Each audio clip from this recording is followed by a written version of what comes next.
Bueno, continuando con los mitos del rey Arturo, vamos a iniciar otro libro que se llama La isla de Avalón y los dioses antiguos.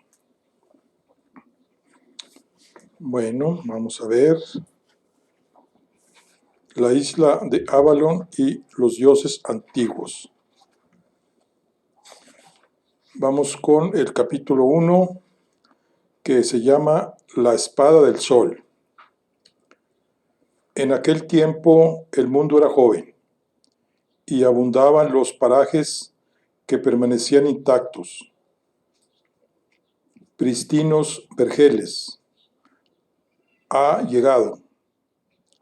Nada había perturbado nunca la quietud de aquella isla. Ningún humano había hollado esas tierras, ni ninguna voz se había alzado por encima de los cantos de los pájaros, o el rumor del viento meciendo las ramas de los árboles. En un claro situado en la ladera de la única montaña de la isla, una luz mortecina había empezado a brillar en medio del aire. De ella emergía un ruido antinatural, por completo extraño en aquel entorno, y según el resplandor aumentaba, parecía que su seno se iba resquebrajando en lo que sería una grieta, como si el aire mismo se hubiera tornado una tela vasta que se desgarraba. La abertura se ensanchó, convirtiéndose en una forma redondeada, aunque imperfecta. A través de ella se vislumbraba lo imposible, el horizonte de un mundo distinto. Se había abierto un portal. Una criatura lo traspasó hacia este lado.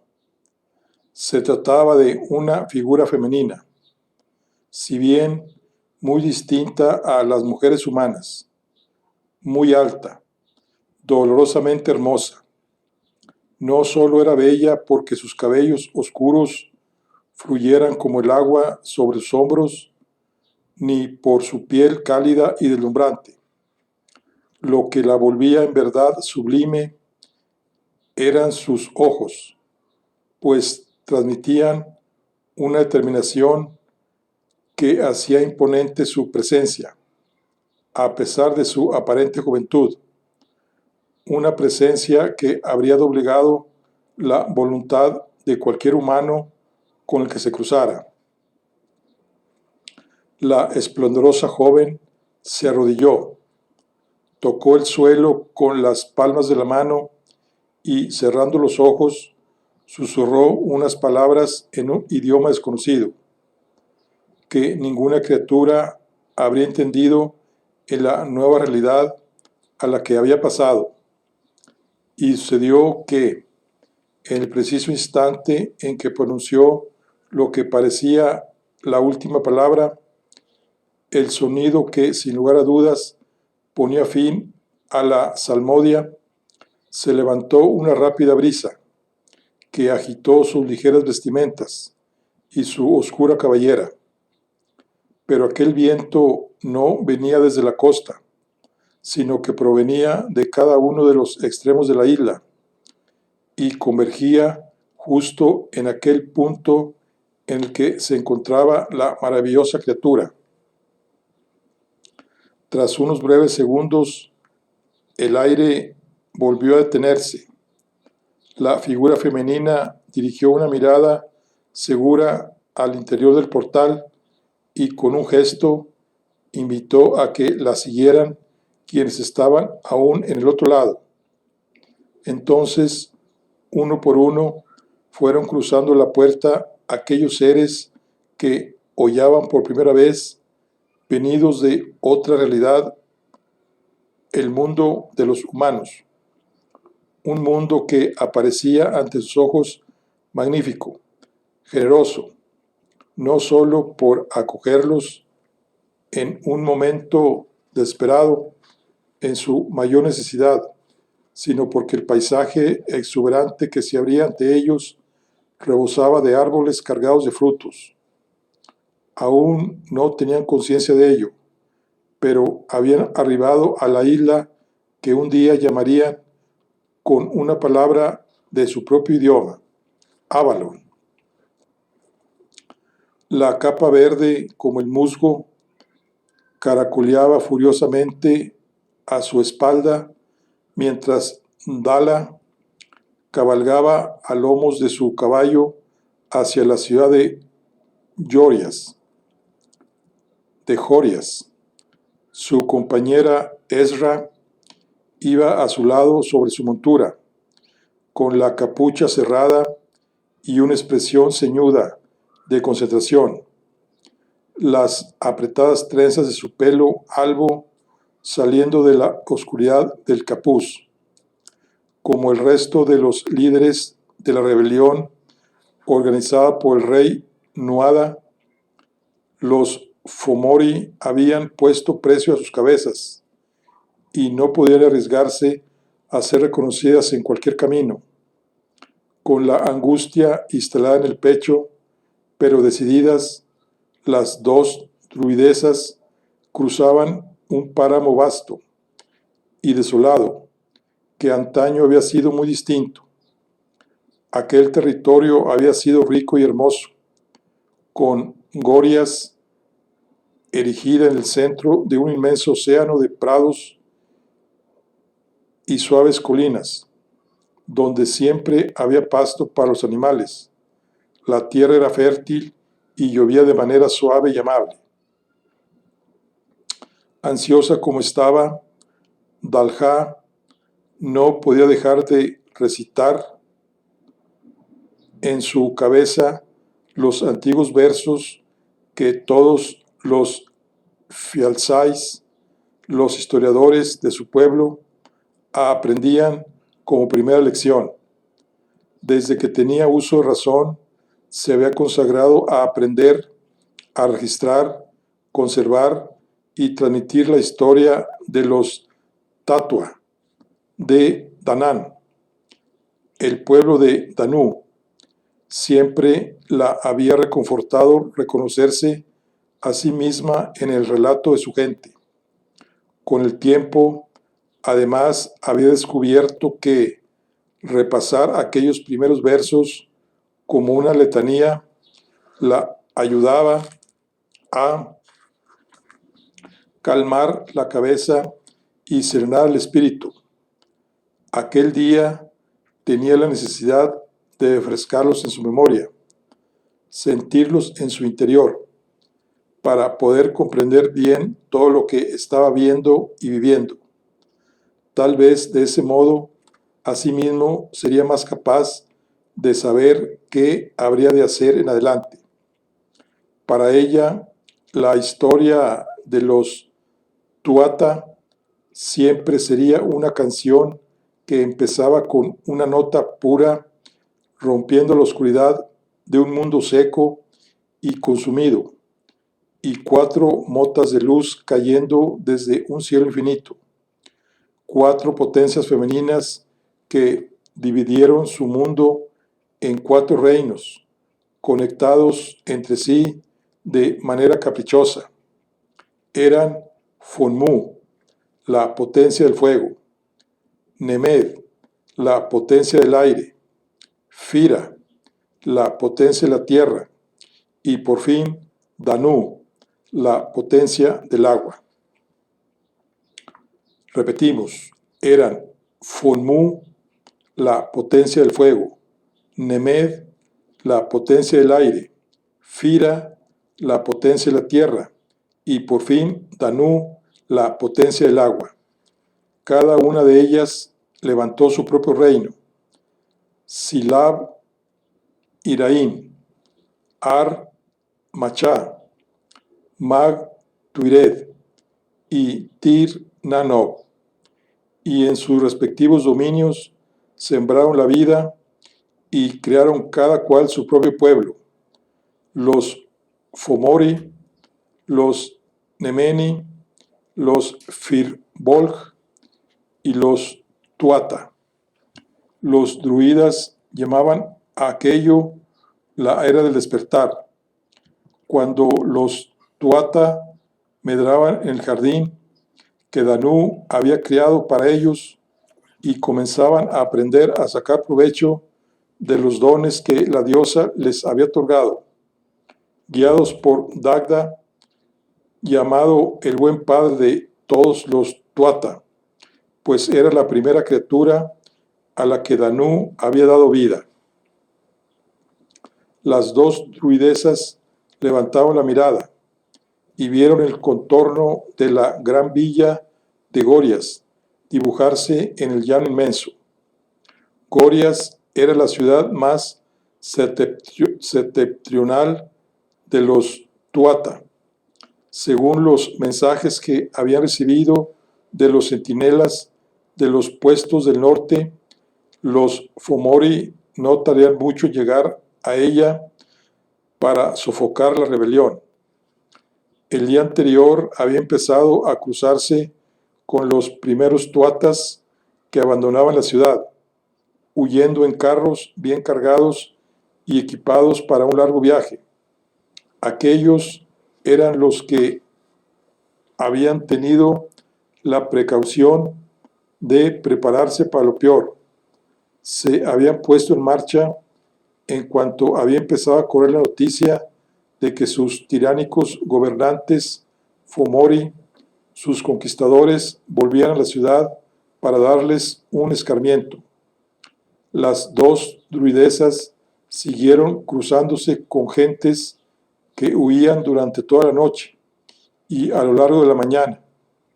Eran tantos los refugiados que habían perdido la cuenta y al mismo tiempo se les antojaban demasiado pocos, pues Gorias era una urbe enorme y populosa, un lugar de multitudes que hervían de actividad dentro de sus altos muros. Si toda su gente se hubiera echado a los caminos del sur, expulsada de sus hogares por el regreso del enemigo que los oprimía, formarían interminables columnas. ¿Dónde estaban los demás? Esa pregunta les atenazaba la garganta hasta tal punto que no se atrevían a hacerla en voz alta. Cuando por fin alcanzaron la ciudad, tuvieron la respuesta a su duda silenciosa, una respuesta que nunca hubieran querido conocer. Las puertas estaban cerradas y las murallas erizadas de vigías y arqueros. Dalha sintió que el corazón se le detenía. Al intercambiar una mirada con Ezra, supo que las dos interpretaban lo mismo ante lo que estaban viendo. Alguien había convencido a la población de que su única posibilidad era plantar cara, quedarse para luchar por su ciudad. ¡Qué absurdo! No comprendían que lo que estaba en juego no era el honor, sino la supervivencia. De las 4 principales ciudades de los Tuata, Glorias era la más cercana a Siliab, Laraín, el reino de los Fomori. Su castigo habría de servir de ejemplo para los rebeldes, para hacer que el terror se les metiera en el cuerpo de una manera tan inapelable, tan fatal, que perderían todo impulso de resistencia, toda ansia de lucha, que solo desearan rendirse o huir para salvarse de un destino atroz. No tendrían piedad, no tomarían prisioneros, arrasarían Gorias hasta los cimientos, reduciéndola a polvo que el viento dispersaría por el páramo circundante durante toda una era del mundo. Su desgracia no solo resonaría hasta en el último rincón de Tir Na No, sino en los 4 reinos. Así sabría todo el mundo lo que sucedía a quienes se levantaban contra el dominio de los Fomori. Tenemos que hacer saber a la gente que solo la muerte les espera dentro de esas puertas, dijo Dalha en voz baja a su compañera, mientras un puñado de guerreros de azul y blanco, los colores de Gorias, salían a su paso, las armas prestas. Mirándola de soslayo, esta negó con la cabeza. Ezra negó con la cabeza y sacó de su librea el salvoconducto que les franquearía el paso, sellado por los dos mayores poderes de Tir Na Nog, el Consejo de Druidas y el propio rey Nuada. El jefe del grupo llegó hasta ella para revisar el documento. Las repasó rápidamente con la mirada, incluso con la capucha echada. Ezra se intuía menuda. Dalha era más alta y su constitución más recia, fruto del constante ejercicio físico al que su padre la había sometido desde joven, junto a su hermana. El cabello negro, como el de toda su familia, lo llevaba corto, y sus ojos eran de color de la ceniza. Como fuere, ambas tenían la piel muy clara, sin tono alguno de gris que delatara la presencia de sangre Fomori en sus venas. Sus rasgos eran puramente tuata, pero sobre todo sus ropas largas y anchas y los tatuajes que adornaban su cuerpo las identificaban como druidesas. El jefe de los guardias asintió con la cabeza, devolvió el documento a Ezra, y luego, volviéndose hacia las murallas, dio orden para que las dejaran pasar, mientras las dos viajeras dirigían sus monturas hacia la poterna que ya les abrían. Alzaron la mirada hacia la muralla.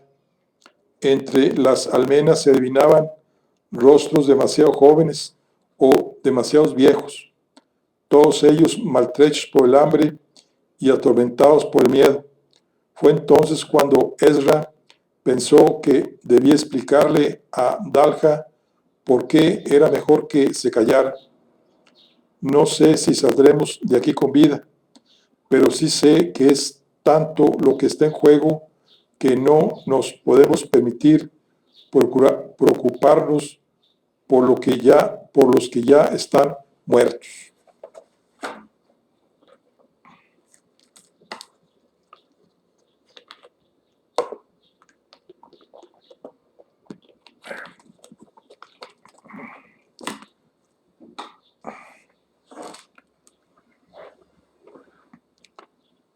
Gorias había sido una ciudad hermosa, erigida en medio de verdes e interminables praderas. Se había convertido pronto en el enclave por el que las riquezas de los Tuata fluían hacia los reinos vecinos. Las altas murallas estaban reforzadas con torres esbeltas y las puertas habían sido talladas en la mejor piedra. Tras cruzar algunas de sus entradas, el visitante se maravillaba al encontrar un crisol de artes y conocimientos provenientes de los cuatro reinos.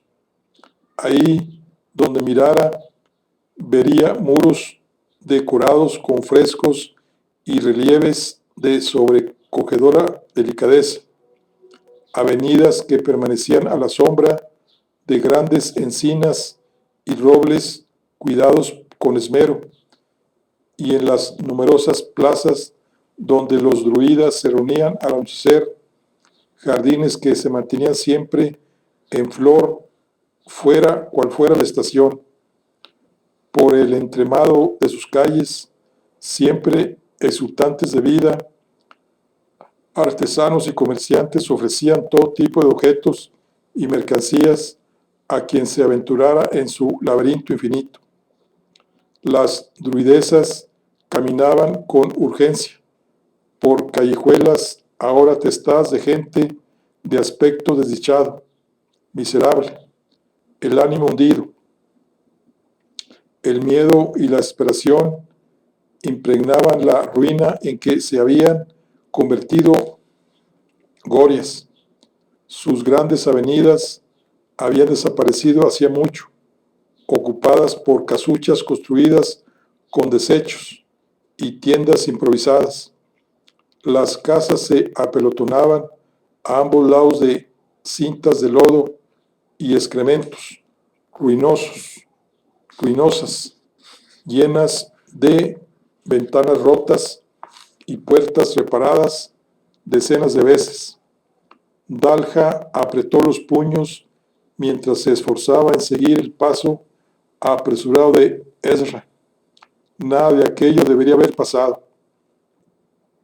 Lo cierto era que la belleza legendaria de Gorias no había languidecido en época reciente, sino durante la primera guerra de conquista de los Fomori y a lo largo de todo el tiempo en que los invasores estuvieron en el poder. Mirando en derredor, podía comprobarse que las murallas apenas habían sido reparadas desde que los Fomori se hicieron con el control de Tir Na No mucho tiempo atrás. Las habían destruido para entrar la primera vez y luego habían juzgado prudente dejarlas sin reconstruir para evitar que la ciudad pudiera defenderse en caso de producirse un levantamiento. Su cautelosa disposición había sido muy sabia. Tarde o temprano los Tuatha se rebelarían contra los opresores. Pocos de los combatientes que las druidesas habían visto desde que entraran en la ciudad parecían guerreros entrenados. La mayoría apenas sabían sostener correctamente las espadas y lanzas que les habían dado, robadas de las armerías de los Fomori. No resistirían mucho tiempo ante el asalto de un ejército duro y experimentado, todavía menos si lo que el rey Nuadua les había contado era cierto y los Fomori no usaban solo su ordenada infantería, sino que acudían con sus huestes de hechiceros y los temibles gigantes de los que solo habían oído rumores. Ezra la guiaba con decisión por el penoso escenario en busca de un lugar muy concreto. Habían viajado hasta ahí para cumplir con un cometido. La calle que recorrían ascendía hacia la loma que coronaba la ciudad. Por encima de los tejados se atisbaba su destino. La gran casa de Urias, el fundador de la población. Apenas quedaba de ella un esqueleto arrasado. La habían saqueado incontables veces buscando los tesoros que, según las leyendas, se guardaban en sus salones. Las hermosas piedras de sus muros habían sido arrancadas y vendidas, los tesoros robados y cualquier rastro del pasado pisoteado sin ninguna piedad. Y aún así, en su moribunda belleza, la mansión seguía siendo magnífica, casi etérea. Un fuerte empujón devolvió a Dalha a la realidad cuando se topó con un torrente de lugareños que iban calle abajo, cargados con todo cuanto habían podido echarse al hombro. Las noticias de que el ejército enemigo ya estaba cerca habían sembrado el pánico y muchos de los que se habían convencido de que la ciudad resistiría ya no parecían tan seguros de ello y se apresuraban a huir. Dalha contempló los rostros que pasaban, sucios, demacrados por el hambre, aterrorizados. Las gentes se cubrían como podían con ropas raídas, en muchos casos robadas a los que habían tenido menos suerte. Por fin alcanzaron la parte alta de la ciudad, abandonada y deshecha. Solo los saqueadores se atrevían a visitar los despojos de las viejas mansiones, pues todavía pesaban sobre ellas hechizos de protección y maldiciones que nadie en su sano juicio quería despertar. Al llegar ante la entrada demolida de la gran casa de Urías, Dalha dirigió la mirada hacia el este. Podía ver por encima de las murallas, desde la altura en que se encontraban, el horizonte. Sigue despejado, aunque eso pronto cambiaría. No nos demoremos aquí, estamos al descubierto, dijo Ezra, pues así como ella, tenían una visión privilegiada desde lo alto de la colina. También podían ser vistas por todos los habitantes de la ciudad, y no convenía que nadie las interrogase sobre qué habían ido a hacer al hogar de Urías cuando quisieran salir con lo que habían ido a buscar. Dalha obedeció y se dejó guiar. Ascendieron por la corta escalera que llevaba hasta el salón, bordeada por los basamentos, donde debían haberse levantado columnas. Una vez ahí, vieron que la estancia aún conservaba buena parte del tejado, aunque la luz entraba a raudales por las numerosas brechas. La sensación de decadencia era tan intensa ahí que les pareció a las dos que se extendían sobre su piel. En un rincón distinguieron la forma de un cuerpo envuelto en harapos, encogido para protegerse de los golpes que le llovían.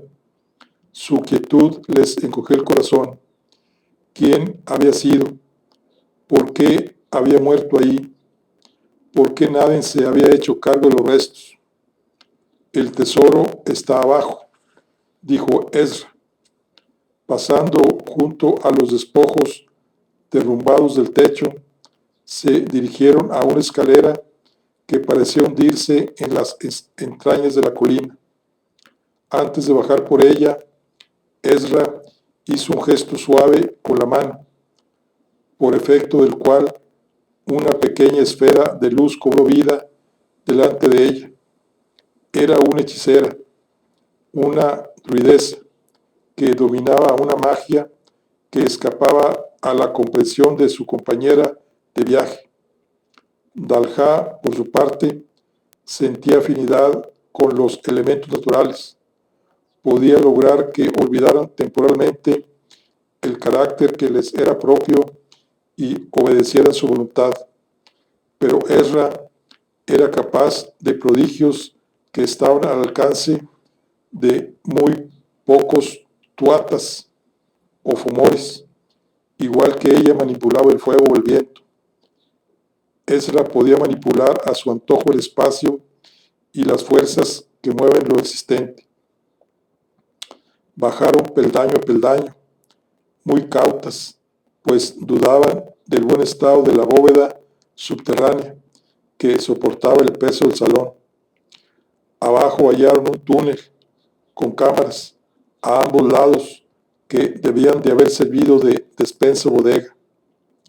Al fondo, una puerta de aspecto recio y reforzado, con tachones de metal, yacía en el suelo arrancada de sus golpes. Conforme avanzaban hacia ella, Dalha contenía la respiración, como temiendo que un mero suspiro pudiera derrumbar la bóveda. Cuando atravesaron el vano de la puerta, reventada, comprobaron, tal como esperaban, que del tesoro no quedaba nada. Contaban las historias que en aquella cámara había guardada una fortuna en oro y gemas, valiosos por igual en todos los reinos, así como una enorme cantidad de objetos mágicos.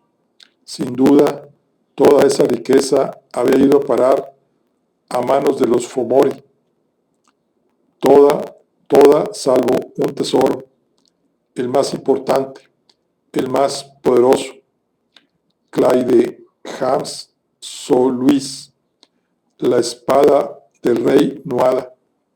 Nadie la había encontrado nunca. Permanecía ahí en algún lugar secreto e inaccesible. La espada era la razón que las había llevado a Gorias en aquel momento de urgencia. Era la reliquia más importante y poderosa de los Tuatha, por lo cual los druidas más destacados habían creado un escondite inaccesible para ella. Habían doblado el tejido del mundo, generando un espacio separado de él, invisible e inalcanzable, sin el hechizo y el poder adecuados. Ezra sería capaz de llegar hasta la espada. y Dalha había memorizado los conjuros para contener su inmenso poder y de esta forma trasladarla de manera segura. Ezra se colocó en el centro de la sala, sobre una plataforma circular de piedra, cerró los ojos y empezó a musitar unas palabras en la lengua de Danu.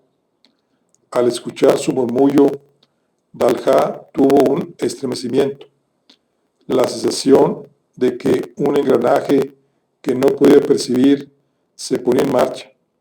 Sintió una extraña incomodidad hasta que de algún modo pareció que el mecanismo intangible encajaba. Entonces destelló en el aire una finísima línea que quedó suspendida un instante frente a ellas y donde antes no había nada. Apareció una espada muy hermosa y elegante, larga, delgada, cuya hoja relucía como el sol. Ezra dejó escapar un suspiro por el esfuerzo y se hizo a un lado. Dalha ocupó su puesto y tendió una mano hacia la empuñadura. Notaba el poder de aquella arma sagrada. La espada solo podía ser empuñada por alguien de voluntad férrea, capaz de blandirla con mano firme y el empeño inquebrantable de defender al pueblo de Danu.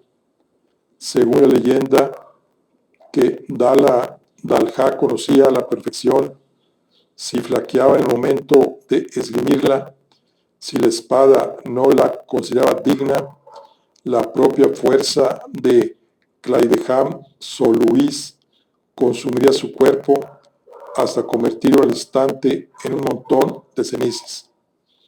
Aunque sintió miedo, no flaqueó. Sus dedos aferraron la empuñadura de madera gastada, y luego ella tiró para tomar el arma del refugio mágico en el que había estado durmiendo. La admiró embelesada al comprobar lo ligero que parecía. Con ella en la mano se sentía invisible. Acarició la hoja mientras susurraba las antiguas palabras de la magia.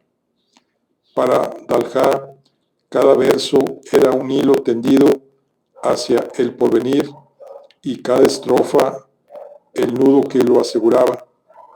Siguiendo el ritmo de su letanía, la empuñadura produjo centenares de delicados filamentos que parecían buscar un destino al que arribar, dibujando un entramado de diminutas espirales por la refulgente hoja.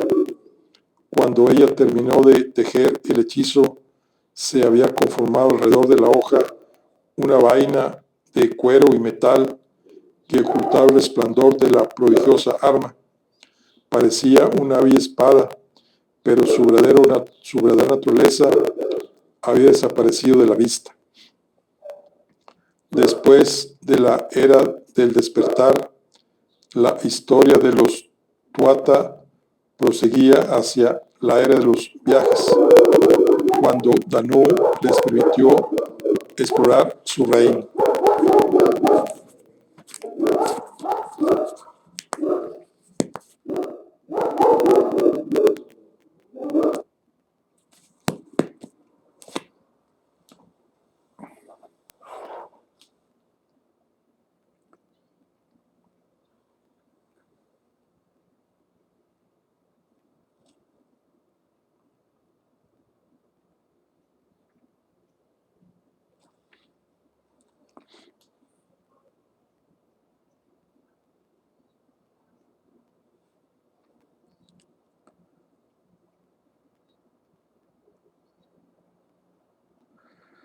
Después de la era del despertar, la historia de los Tuatha proseguía hacia la era de los viajes, cuando Danu les permitió explorar su reino.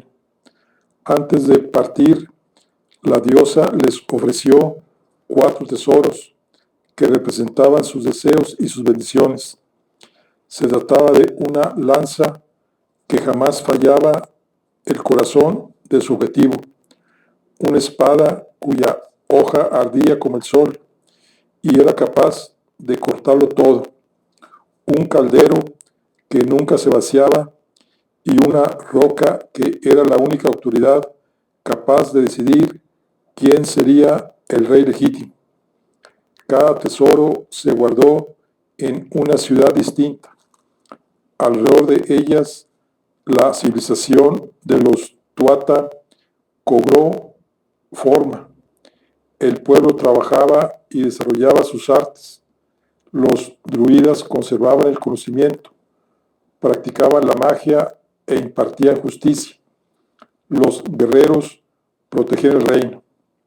Dalhá la ofreció la espada del sol a Ezra, pero ésta la rechazó con reverencia diciendo: es tu honor.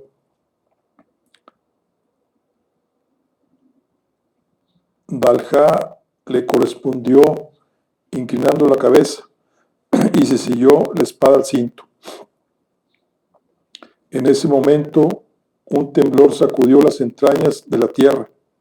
La piedra de la bóveda crujió y una lluvia de polvo y argamasa cayó sobre las 2 mujeres. Ambas se miraron y, sin necesidad de cruzar ninguna palabra, corrieron hacia la escalera. Apenas tardaron unos instantes en remontarlas, a atravesar los restos del salón y salir de nuevo de la casa de Urías. Entonces vieron en el horizonte la magnitud de aquello a lo que se enfrentaban. Eran solo 4 gigantes, moles inmensas de músculos y piel gris, recubiertos de placas erizadas de púas, la vanguardia de un ejército que no había sido enviado para conquistar, sino para exterminar. Colosos tan altos que entre sus piernas los tejados de gorias no les alcanzaba la altura de las rodillas. Ningún obstáculo era suficiente para estorbar su avance. El temblor que habían sentido en la cámara del tesoro lo había producido el primero de ellos al cargar contra las murallas. Con un solo embate había demolido una sección entera del muro y destruido todo atisbo de esperanza que pudieran tener los defensores. Ahora los 4 gigantes Fomori arrasaban las primeras casas de la ciudad, mientras los Tuatha, que aún seguían vivos, huían corriendo y gritando delante de sus brutales pisotones.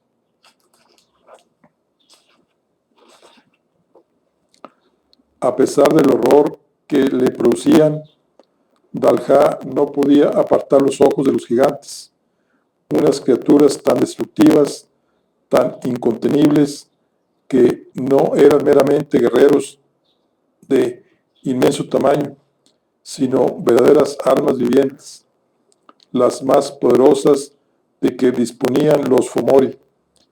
Eran una aberración, seres que no debían existir en la naturaleza. Habían sido creados a partir de la magia más abyecta y el conocimiento más retorcido y oscuro. El rey Nuada les había contado que Valor, el campeón de los Fomori, había sido bendecido por su diosa con una potencia colosal, convirtiéndolo en un titán, con la capacidad de exterminar la vida de cualquier criatura. Los hechiceros de los Fomori intentaban replicar ese don divino, eligiendo a los más vigorosos entre los suyos y sometiéndolos a terribles rituales, en los que transmitían a sus cuerpos tal cantidad de magia y de tanta intensidad que los hacían acrecentarse hasta que ya casi eran incapaces de retenerla. Por ese motivo, a diferencia de valor, el aspecto de aquellos gigantes que atacaban Gorias parecían solo lejanamente Fomori. Sobre su cuerpo se fundían piel, metal, hueso, cuero y madera, de manera que era imposible distinguir la carne de la coraza. Se movían aplastando las casas sin orden concertado ni aparente rumbo, capaces solo de mantenerse en pie y golpear cuanto se pusiera a su alcance. Dalha, atrapada por la macabra danza de destrucción que desplegaban, no reaccionó cuando uno de ellos alzó la cabeza hacia la cima de la colina, donde se hallaban las druidesas, y sus ojos empezaron a centellear. Ezra la advirtió con un grito, pero como la otra no se movía, finalmente la arrastró detrás de un murete de piedra. Un zumbido trepidó en el aire y les heló la sangre en las venas, cuando hizo estallar un edificio entero en la lejanía. Los bramidos de los gigantes no solo eran propios de bestias inconcebibles, sino que estaban llenos de un dolor tenebroso, la llamada del heraldo del fin de todas las cosas. La espada no puede perderse. Tenemos que salir de aquí, le apremió Ezra. ¿Cómo?, le preguntó Dalha, mirando a su alrededor con desespero. Un conjuro de retorno que nos devuelva a Phineas, respondió la hechicera, pero no puedo lanzarlo desde aquí. Estamos a la vista, expuestas. Dalha la miraba con gesto aterrorizado. Ezra le puso la mano sobre el hombro y la miró fijamente. Había de confiar en ella. No se hablaron, pero se lo dijeron todo. Apenas una docena de druidas hechiceras eran capaces de lanzar aquel tipo de conjuro que les permitiría viajar de un punto a otro en un instante. Y de todos ellos, quizá Ezra era la única que podía mantener los nervios templados y la concentración en medio de una situación como aquella. Dalha suspiró y luego asintió con la cabeza. Salieron de su escondite y descendieron colina abajo para adentrarse en la nube de polvo que levantaban las explosiones.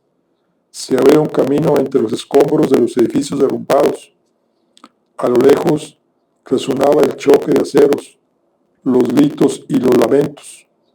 Una vez sumida la ciudad en el caos, los soldados de a pie del ejército de los Fomori penetraban a través de las brechas de las murallas para vencer la última resistencia y acabar con los supervivientes, yendo casa por casa. La represalia sería el exterminio. Conducidas por Ezra, se alejaban de los enfrentamientos en busca de un refugio para poder concentrarse en lanzar el hechizo. Ya no se cruzaban con nadie por las calles. Quienes no estaban luchando para defender la ciudad probablemente habían muerto o estaban agonizando. ¿Cuántas vidas se perderían en aquella infausta jornada? Dalha intentó no pensarlo. Al alcanzar una bocacalle, llegó hasta ellas el trepidar de una carrera apresurada, seguida por gritos con fuerte acento de otras partes. Casi al momento apareció delante de ellas un puñado de soldados Fomori, con la piel pálida y las armas y armaduras forjadas en metal y cuero negro, Parecían criaturas salidas de una pesadilla. Para Dalha, sin embargo, lo más aterrador eran sus ojos, invariablemente oscuros, donde danzaban ascuas ardientes, como si el fuego de sus almas intentara abrirse paso al exterior. El jefe del grupo gritó una palabra incomprensible y violenta, volviéndose hacia sus hombres. Ezra tiró de Dalha en dirección contraria. Corrieron a toda velocidad por el laberinto de despojos en el que se había convertido la antaño esplendorosa Glorias, perseguidas por los Fomori. Ezra lanzó un viejo hechizo para el combate que les otorgaría más fuerza y resistencia durante un corto periodo de tiempo. Mientras Dalha miraba atrás cada vez que tenía una oportunidad, fijaba la vista en uno de sus perseguidores y al pronunciar una palabra secreta, los cascotes cercanos a su víctima salían volando, retemblando, destellantes, para ir en busca de la cabeza del soldado. Llegaron a una pequeña plaza, situada entre dos edificios. En algún momento debió de haber sido un hermoso patio ajardinado del que ahora no quedaban más que malas hierbas, un árbol moribundo y la tierra desnuda.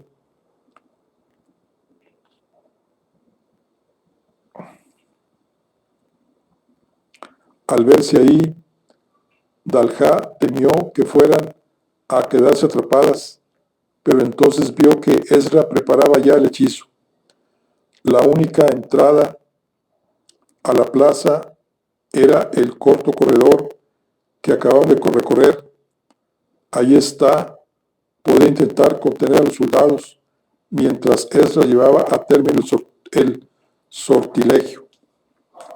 Su compañera no perdió el tiempo, le daba la espalda, confiando en ella, y cerrando los ojos, vertía por la boca un torrente de palabras de poder. Ya los Fomori asomaban por el paso. Dalha se dio la vuelta hacia ellos y desenvainó la espada del sol. Con el arma de nuevo en la mano, experimentó la misma sensación de invencibilidad que había sentido al empuñarla por primera vez. Ahora tenía la oportunidad de abandonarse a ella. Protegió a Ezra con su cuerpo, preparada para recibir el envite del primer oponente. Un soldado Fomori llegaba hasta ella, descargando su espada. La druidesa desvió la apresurada estocada con mucha más fuerza de lo que él esperaba. Tanto fue así que el arma se le escapó de las manos, e indefenso, no pudo más que intentar interponer las manos cuando el filo del sol le cegó la vida, cayéndole encima. El segundo Fomori tuvo que detenerse un instante, entorpecido por el cuerpo de su compañero, lo que ella aprovechó para buscarle el tajo por el costado. Pero su arma era tan potente que, aunque ella no lo pretendiera, le cercenó la pierna. Fue una herida tan cruenta que ella misma sintió el olor. Así habría de ser el resto de su vida, una danza constante de muerte. Vio que los Fomori se contenían y lo observaban a distancia, temerosos de su espada. Entonces respiró hondo y se concentró en palabras que no tenía aliento para pronunciar en voz alta. Sintió la piedra de la ciudad a su alrededor, el odio hacia los invasores con el que sus habitantes la habían impregnado.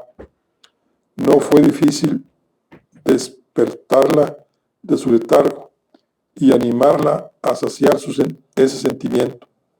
Las paredes del corredor se alabearon en una oleada, luego en otra, y antes de que el resto de los soldados pudiera reaccionar, el acceso al jardín se cerró sobre ellos, astándolos entre aullidos y estallidos de sangre.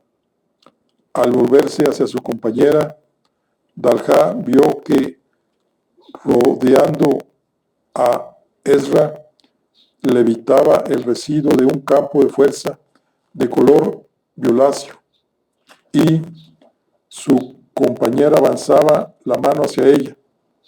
Ya había casi terminado de tejer el sortilegio. Dalha la tomó de la mano. Al pronunciar Ezra una última palabra, se conformó una esfera translúcida e irisada que la rodeó al instante. Dalha sintió que flotaba, pero un suspiro más tarde le pareció que el estómago se le contraía y que la cabeza se le desmoronaba. La esfera había salido despedida hacia el cielo a velocidad de vértigo. El mundo fuera de las burbujas se había oscurecido. Penetraban en un plano distinto de lo real, donde las formas, los colores e incluso la luz y la oscuridad desafiaban el entendimiento. Dalha cerró los ojos y se apretó contra su compañera, que permanecía firme a su lado, sin miedo al vacío entre los mundos, deseosa de enfrentarse al desafío de descifrar aquello que solo los dioses podían comprender. Cuando el vértigo se convirtió en una mera desorientación, no tardó en escucharse un sonido peculiar que podía parecer el tañido de una campana de bronce demasiado blando. Entonces Dalha volvió a tener los pies sobre su tierra firme. Aguardó un instante a que el estómago se le aposentara antes de abrir los ojos. Al abrirlos, comprobó que Ezra había conseguido llevarlas sanas y salvas de vuelta ahí donde el rey Nuada les había pedido que acudieran, el lugar de reunión desde que los Tuatha preparaban la huida del yugo de los Fomori. Dalha volvió a notar un peso en su mano. Habían cumplido con su cometida. Claidemat Solius volvía a manos del rey, su rey. Bueno, aquí concluimos el capítulo 1, que es la charla del día de hoy. Estamos con el libro de La isla de Avalon y los dioses antiguos. Nos vemos en la siguiente. Hasta luego.